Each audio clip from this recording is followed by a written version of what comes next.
blessed recovering addict named Walter. Hi, Walter. Okay, the speaker.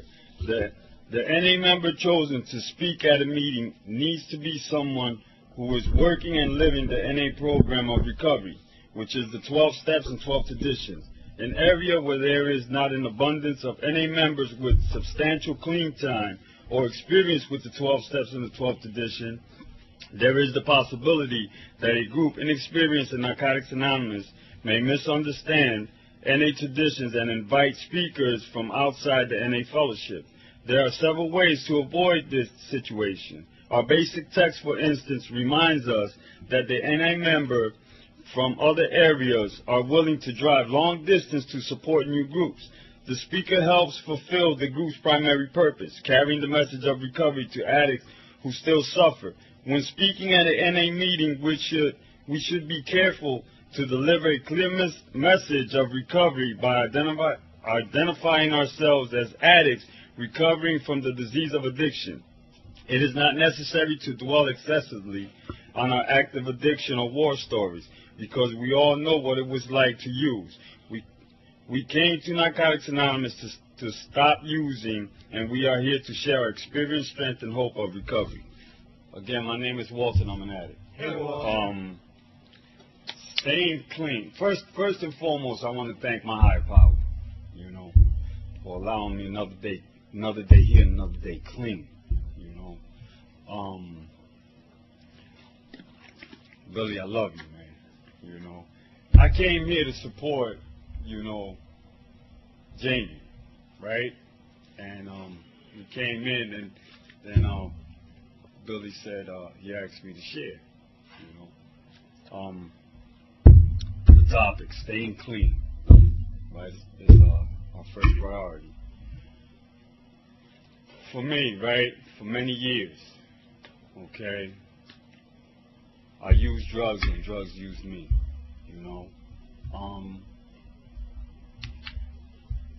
I did the detoxes, always with a reservation, I would go in, get clean for a couple of days, and say, well, I ain't going to use dope, I'm going to drink me a beer. Or I'm going to just hit one valve crack, but we know how that goes, okay? One is too many and 1,000 is never enough, It was funny because I was talking to my boy Jammie, and I had told him that at the end of my road, right, I was in my grandfather's house, and under the bed, my grandfather had stashed $3,000, right? And he had asked me to help him look for something. And when I glanced under the bed, I seen the knot with the rubber band, and the grimy addict that I am, and he's standing in the doorway, and I snatched the money real quick, and I had some army pants with the big side pockets, and I put the money right in my pocket, right? Got up, ran into the bathroom, stashed it down my boot. By the time I walked out the front door, my grandmother came behind me, right? And she was talking about, oh, the money's missing under the bed. And I was like, what money? And I come back in to help them look for it, knowing that I have it, right? Took like a week, okay? And I got thrown out the house, right? Because they knew it was me, all right? And I was the 9 into the end. They knew it was me. My aunt's husband came in. I remember I weighed 97 pounds soaking wet, all right? Crack had brought me to my knees, okay? And I remember my aunt's husband kicking the door in, okay, because they had got fed up with me, right? This joker is like around 6'2", 250 pounds. I'm 97 pounds soaking wet, and I grabbed the 2x4, and was chasing him, okay, because I was still in that denial piece. Saying, no, I didn't do it, I didn't take the money. How dare you kick me out of the house? Okay? And when I got kicked out, remember I have a half sister, all right? My my father's side. And she came looking for me because she found out that my family had put me out, right? And this is where my process started for me, okay? And I remember when she came and I was outside, and she said, well, we're going to drive over there and get your clothes, but you need to do something. If you're going to live with me, you need to seek some kind of help, okay? And I remember going the next day, going to another, program, all right, outpatient program, and I was thoroughly whooped, all right, talking about 97 pounds, wouldn't eat, wouldn't take a shower for a couple of days, okay, and went into this place, man, and I was willing to do anything that these people asked me to do. But let me just bring it back a little bit.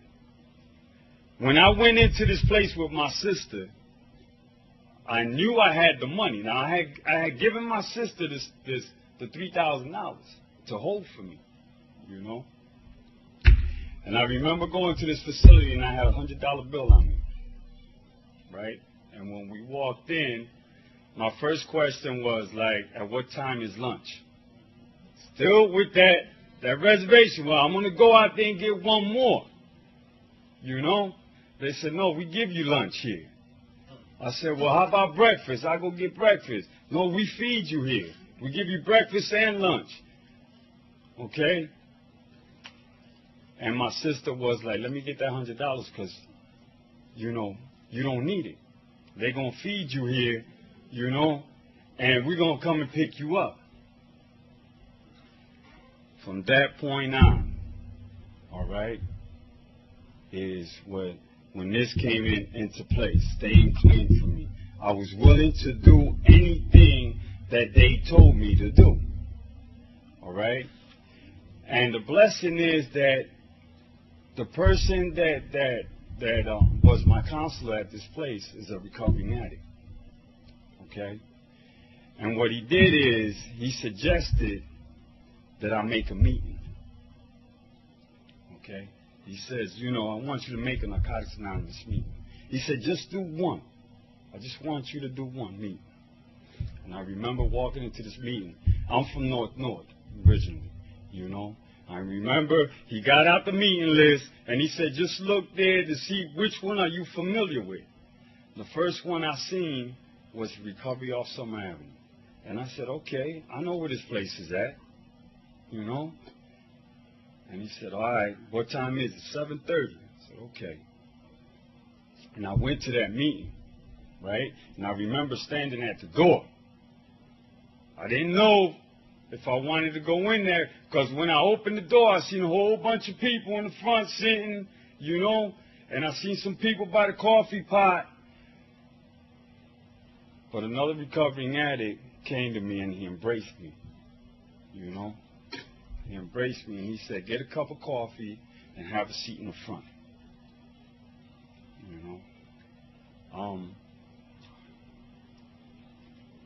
I sat there. I didn't really know what was going on, right? I see people just sitting there and hugging each other, and sharing, and, I didn't know. But something about it that I felt comfortable.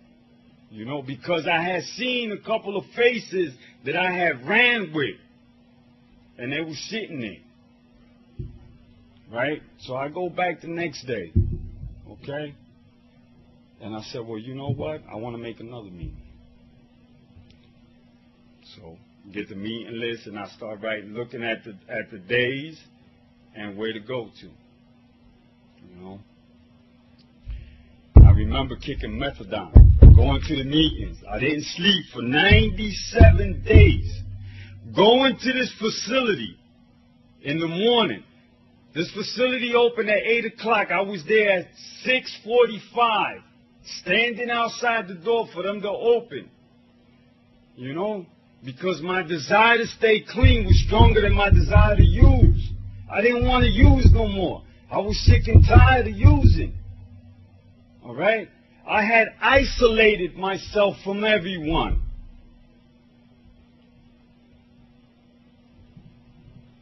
Going back to when I talk about 97 pounds, man, soaking wet. Down where I live at, right? Because it got to a point where I didn't want to share my drugs with no one. Okay? And there's a park area where I live at.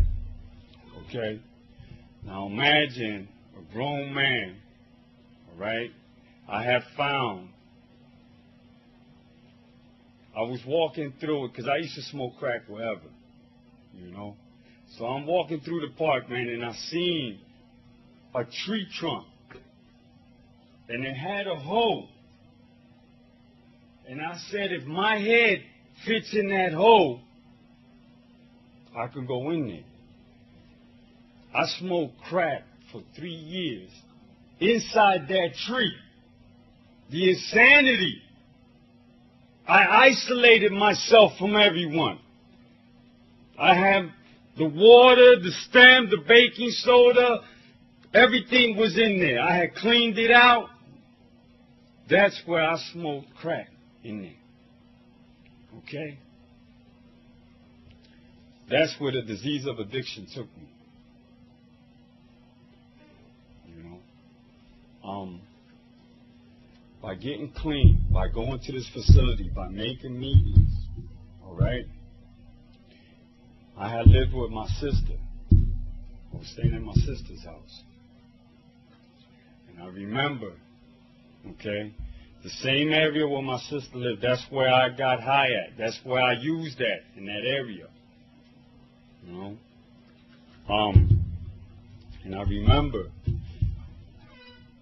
that she had me sleeping in the basement of her house, okay? Next to the boiler. She had a little fold-out couch. Next to the boiler, I would sleep with the 2 pit bulls. So I had to smell the shit and the piss of the pit bulls, right? Because they didn't truly believe that I could stay clean. But like I said, I was sick and tired. I was sick and tired. You know, and there was times, man, and I have to say this, man, that God placed some beautiful people in my life, you know. Billy, for instance, Jammie, my man, I love him to death, man, okay? That man, I jumped in it. When they say that you jump in somebody's back pocket, that man right there, okay? And I remember, man, I used to come out of that facility, go home, take a shower, all right, and walk to a meeting. Because the same way that I would walk to get my drugs, that's how I do to stay clean one day at a time. You know, I didn't care. I didn't need nobody to pick me up. All right? Like I said, I was willing to do anything to stay clean. Okay? And I remember sleeping in that basement. And I remember, all right, saying to myself, you know, I got clean for what? I'm still in the basement, right? Sleeping with the dogs, okay, smelling the shit and the piss. Why? I used to ask myself, why? But I was tired. And I used to call him, talk to Jammie. I had, you know, I remember that in the meetings they say, avoid people, places, and things. Get a sponsor. Okay? Get a home group. You know? Get a network. Build a foundation. Okay? I did that. You know? And I'm standing here today, man, by God's grace and mercy, man. I'm standing here today. You know, but we only have just for today. You know? And I'm here, man, clean. Okay? They told me to get in the middle of Narcotics Anonymous. Get involved, Walter. You know? Remember going to the meeting. I took up the coffee commitment. I would stay for the business meeting. Right? Took the coffee commitment. All right? Going every day. You know, every Sunday at my home group. 7 o'clock, I was there. Getting ready to make the coffee. You know? I got involved. I'm a secretary at another group. I took the alternate GSR. I'm the GSR for my home group. Okay? I'm the vice chair for original area activities. You know? I surround myself by people that are working this program. Okay? Because I don't want to go back out there to Branch Brook Park and find another tree and isolate myself. Because if I use, I'm small framed anyway. So if I use, forget about it. That's it. You know? The blessings that I've seen so far. All right? You know, one thing that I prayed about was to have a relationship with my daughter, my granddaughter. And I have that today. Okay? I have that. You know? I have a daughter that uses. But see, I have to, you know, attraction rather than promotion. I have to keep this. Keep going. Keep doing this footwork. So she can see, you know, that an addict like me can stay clean one day at a time. That one day I can see her walk in through the doors of a Narcotics Anonymous meeting and say, I surrender. That's it. You know, I love this process. I love this. I wouldn't give this up for nothing in the world. You know, I'm going on to 2 years clean. You know, and like I said, man, I surround myself by recovering addicts. I stay involved. I stay in the middle of this. You know, that's all I have.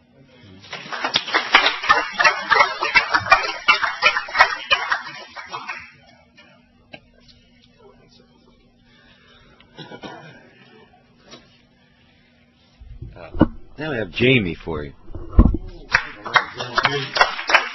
Jammie, I'm a recovering addict. We need to thank God, first and most, and thank the Fellowship of Narcotics Anonymous for saving my life. This program is truly awesome.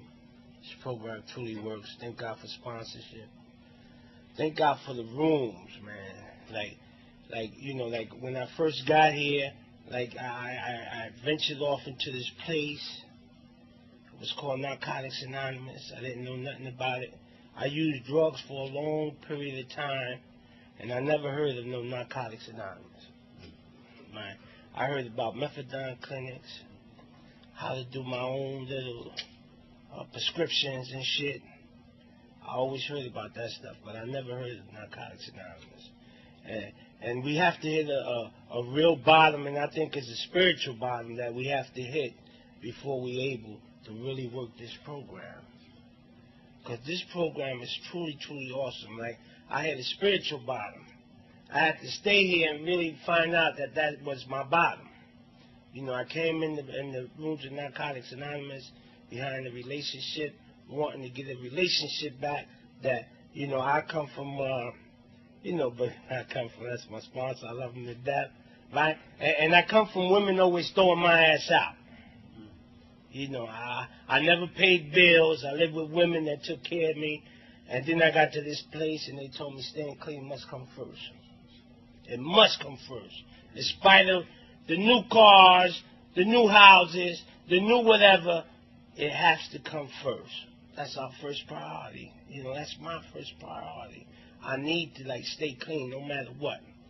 You know, so I came into the rooms of Narcotics Anonymous with a lot of issues and a lot of stuff that I didn't know how to address, and I didn't know how to open up to another human being and share some stuff. And like I came in here just like Walter, kicking meth, and a heroin, habit, a cocaine habit, and it took me a long time to get some sleep. But it was some kind of miracle that was happening in the rooms of Narcotics Anonymous that kept me coming back. In spite of what I thought, because I come from low self-esteem. I come from that period where you have to approve of me for all of me to be your friend. I come from that. But something was happening that I just kept coming back. I remember I didn't sit in the front. And when I got here, I didn't raise my hand. And I just came. I just came to the meeting. I used to stand in the back. I had a leather coat, right? Not the little one, right? I had a nice leather coat. It was real heavy. I was kicking meth, right? And I used to stand in the back with the coat on my arm because it was too heavy for my back. And I just kept coming. Man, and something was happening, without even my participation. I know you just got to be at the meeting. And this will save your life. You got to be at the meeting. So when I came, they told me, look, man, you got to get a sponsor. You got to buy some literature. You got to, you got to change some stuff about you. And I would, ask a question, like, real politely, like, what you mean change things about me? You got to change everything about you. Because it's a new way of living that I didn't know nothing of it. So, like, when I got here, I had a beautiful young lady just had a daughter, and I remember ODing. She didn't know nothing about drugs, and I remember ODing in front of her, and just like, because I've been through the ODs and all that other shit, and I remember ODing in front of her, and she not knowing what to do.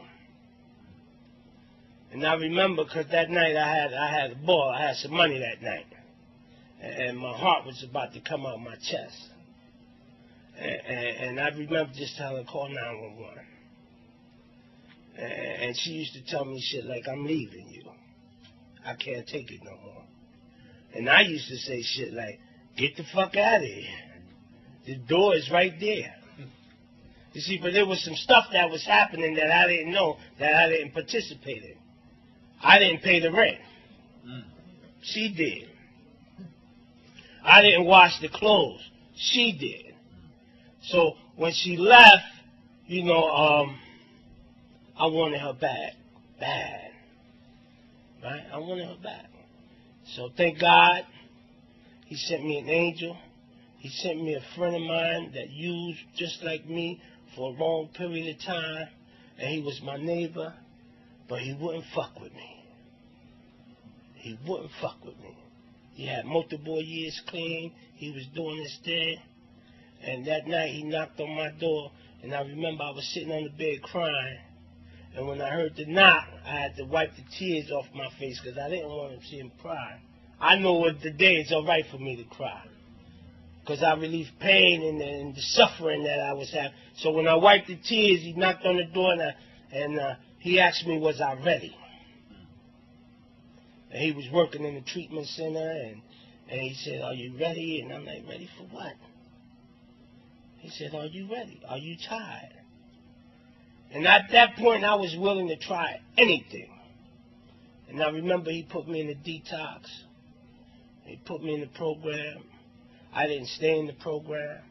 I went to the program, and the lady, the counselor, was asking me some stuff, and and I was all like, I didn't even detox yet. But she was asking me some questions about, because I was always in denial of how much I love my daughters and how much I take care of my home, and I ain't never do none of that shit. I ain't never take care of my daughters. I never paid no rent. Narcotics Anonymous showed me that shit. You ain't do none of that.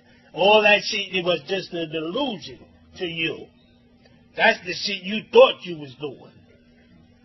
So she started asking me some questions like, you telling me, sir, she said, if you leave this place, you coming back.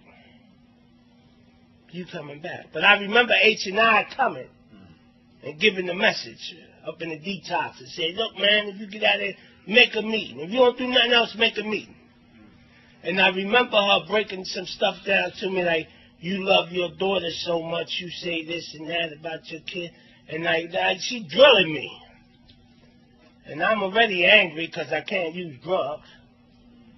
So she's drilling me about if you got enough money for one pair of shoes and your daughter ain't got none and you got none.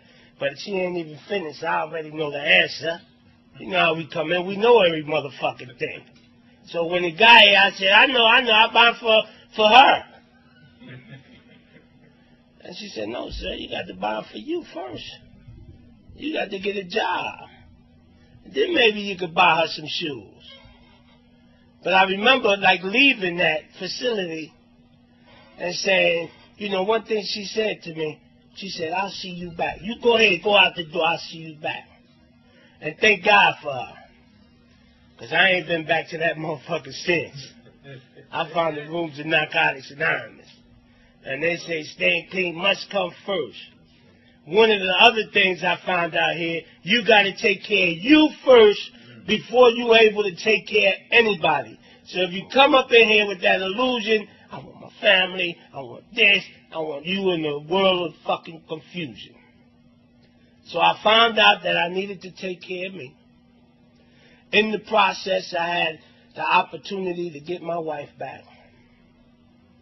It didn't matter if she came back or not, because I found myself.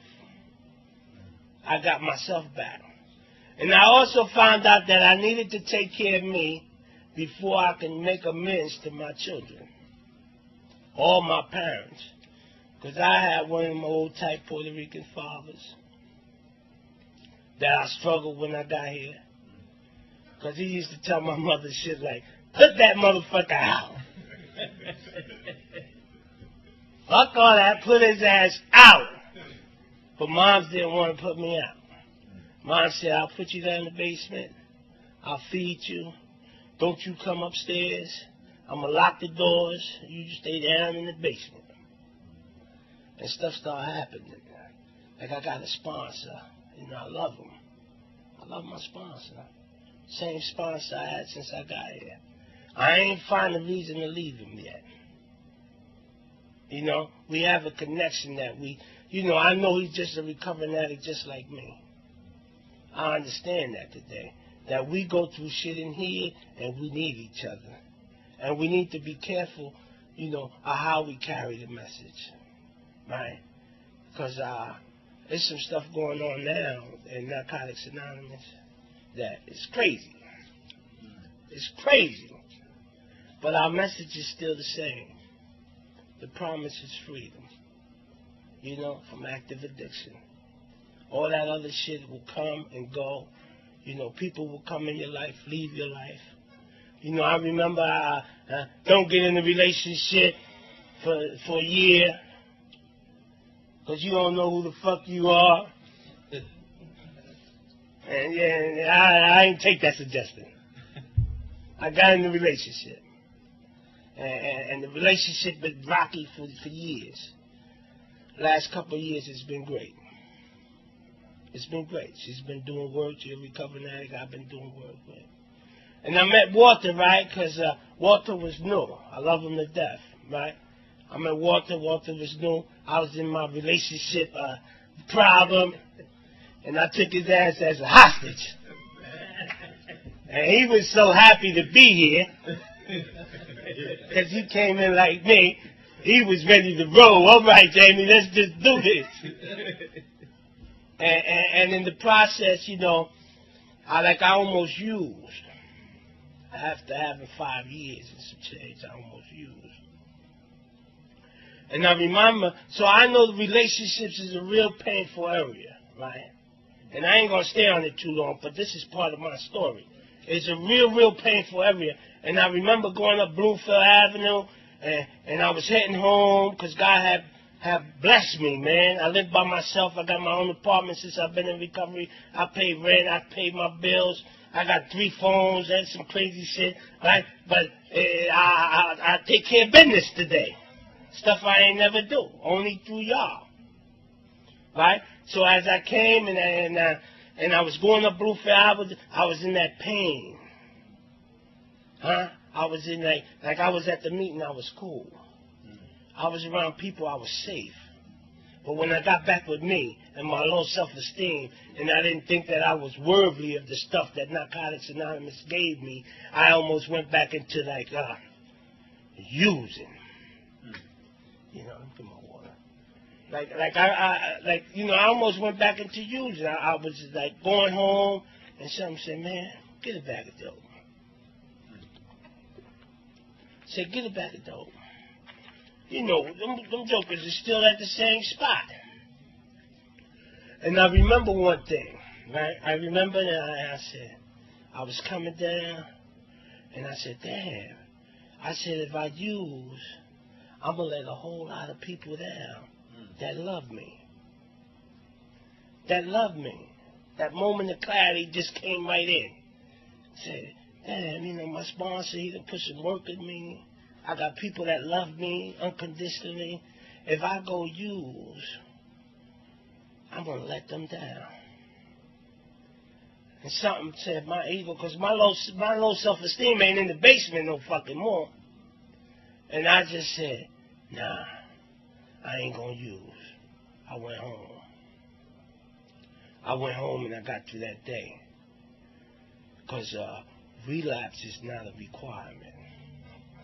It's a reality. It happens. But it's not a requirement. You know? And with the relapse comes a whole lot of fucking pain. You see, that good living I just talked about, all that'll change in a heartbeat. You know? All that'll change in a heartbeat. And I know that. So I make meetings. Look, I make meetings. I love to make meetings. I ain't got a problem. You say, let's go to meetings in West Bubble Flop. You know how to get there? Let's go. Because I need to make meetings. Meetings must come first. You know? If I don't make meetings, I start feeding myself my own shit. And I start believing it. Huh? I don't make no meetings. I don't need to be around them motherfuckers. I don't need them. And that's just my disease creeping in on my ass, telling me, you really don't need them. We all right. No, I need them. I need people in my life. I need healthy people in my life. You know, when I go visit my mother loves to see me today. And my father. The one that said, put his ass out. Fuck that, put him out. My father calls me. Calls me and say, look, man, I cook. You need to come down and eat. And the relationship, you know. And this ain't my biological father. My stepfather. Raised me up from a pup, right? And I always used to say shit like, yeah, my father, fuck that. Only through this program that I embraced him and said, my father. Right? Because I remember he used to come and get me out of jail and pay his money. And never said, look, you got to give me that money back. Didn't give a fuck if you paid me or you didn't. He just was showing up. And I didn't know how to appreciate that because I was in active addiction. I thought you owed me that because you sleep with mine. Huh? You sleep with my mother. You owe me that.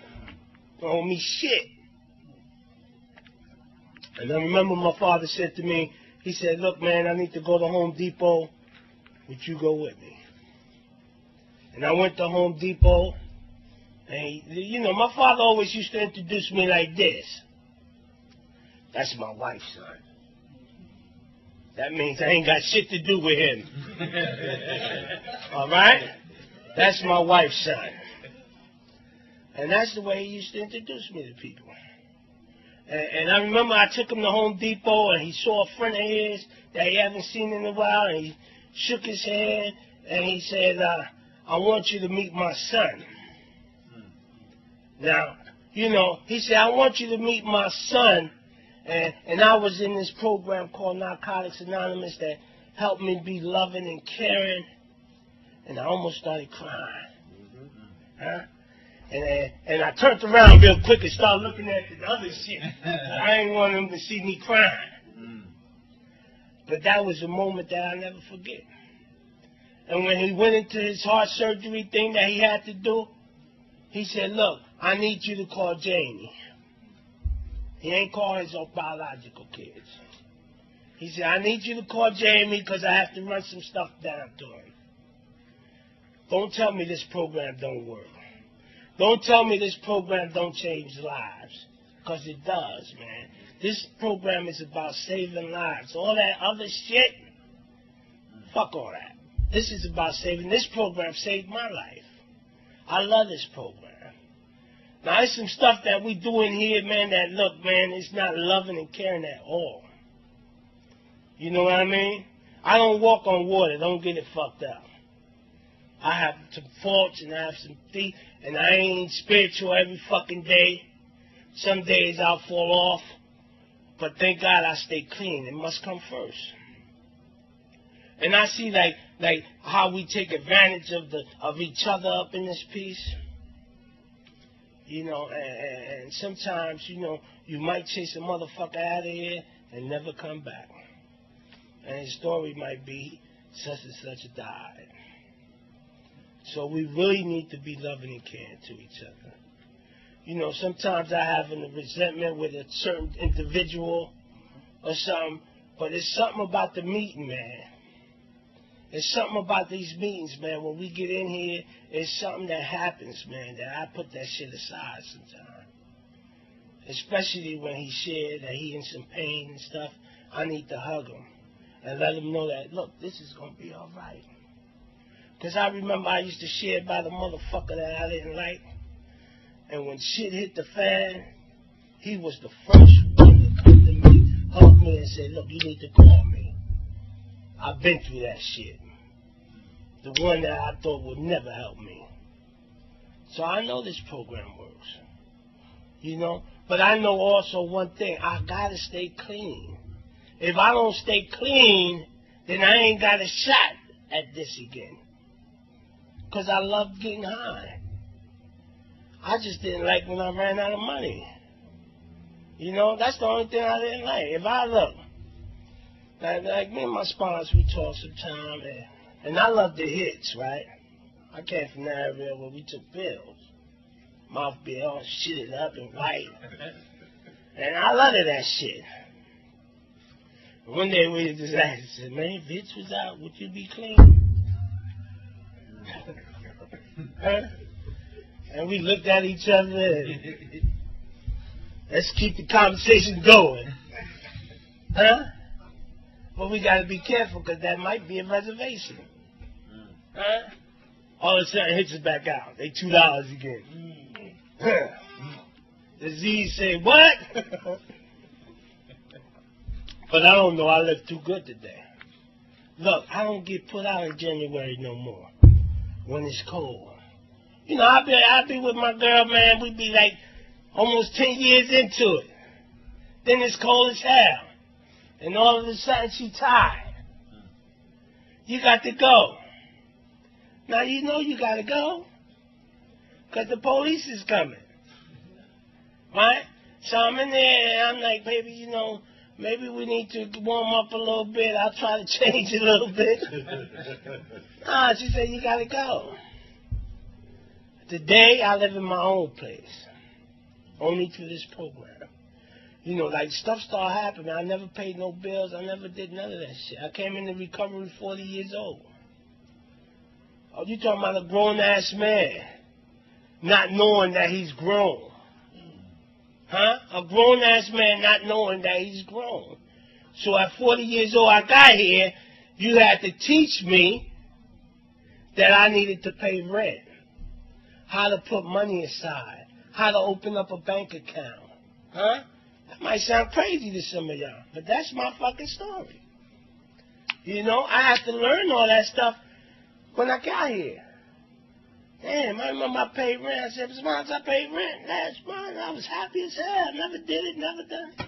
Then next month came. Then you got to pay it again, motherfucker. Huh? So I started growing in my own process, right? Look, I'll tell you, I live real nice today, right? Now I struggle with bullshit, right? I struggle with shit like, I want to buy a 57-inch flat screen TV. Got the money to buy it. I walk by that motherfucker and I should get it now. Do I need it? I got 2 TVs in the house now. One I don't even watch. Huh? So I walk by shit like, yeah, I'm gonna get that.